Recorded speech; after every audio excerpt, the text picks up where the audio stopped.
Authorities in London have evacuated families from tower blocks in the borough of Camden to allow removal of the cladding panels, which are similar to those that went up in the flames in Grenfell Tower last week.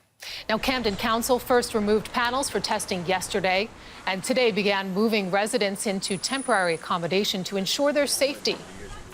British police now say that a faulty fridge was the cause of the Grenfell Tower fire, and they believe that the building's flammable cladding made the blaze spread faster. Investigators now considering who should face charges over the blaze, which killed at least 79 people. We are looking at every criminal offence from manslaughter onwards. We are looking at every health and safety and fire safety offences, and we are reviewing every investigation, every company at the moment involved in the building and refurbishment of Grenfell Tower. Okay. The search for answers there only just beginning. For more, let's bring in Phil Murphy. He's the head of the Residents Association in Manchester. He lives on the 8th floor of a building similar to Grenfell Tower, and he's also a former fireman and a fire safety officer. Phil, thanks so much for joining us this evening. Hi. Now, you were on the program, in fact, last week, and we know that after your appearance, we hear that your local MP saw the interview, asked you to write a report on fire safety. Does that make you hopeful that the right things will be done to fundamentally improve matters? Not in the short term, frankly.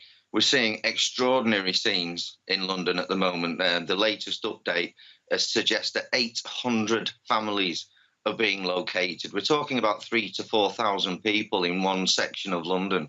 Now, that's going to send chills up the spines of people in other high-rise buildings around the country. And the reports are suggesting that the authorities took a closer look at these homes, not simply the panels alone. They went into the buildings, checked, and then suggested that everybody should be evacuated because they couldn't keep them safe.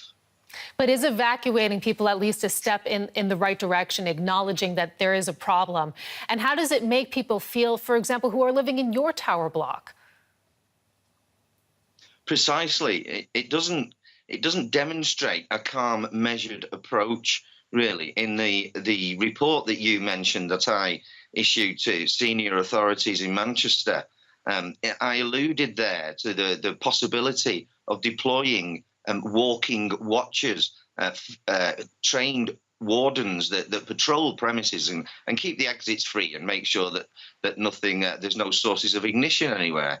And that would keep people extraordinarily safe. It's better than a fire alarm system, in fact. But you're quite right now. The residents where I live now will be seeing this breaking on their news, and across the country we're seeing various reactions because there's no leadership on the issue. There's no solution that the government have come forward with.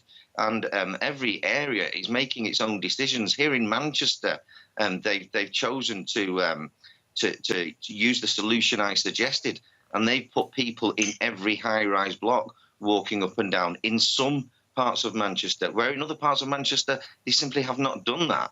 They're taking a more tenant-focused approach and talking to people and listening to people. High-level talks in Manchester so far haven't included the tenants. So, Phil, I mean, ultimately, then, who do you think should be held responsible? Because, I mean, we saw, for example, the Kensington and Chelsea, the chief executive, quit on Thursday. Is that enough? No. This is approaching a national crisis now when we're relocating thousands of people in an emergency-style evacuation of hundreds of homes. There are twists everywhere you look in this story. The company that fitted the panels immediately went into liquidation after that work, and then set up another company with a very similar name and bought all the stock of panels. And then in Manchester, at a time when we're looking for leadership from our new mayor, who was voted in on the same day of the election. Now, the new mayor has new powers. His powers are to do with fire safety now. So the old fire authority is gone before the new mayor has set up a new panel. So there's a big vacuum where leadership, regional leadership, around Greater Manchester was by the fire authority. It's gone, and the mayor hasn't replaced it. It's bizarre. Phil, I have a feeling that we are only just beginning to see the fallout of this story. We thank you so much for giving us this latest chapter, this latest update about your experience and what has been going on. We very much appreciate it. Joining us from Manchester this evening, Phil Murphy. You're welcome.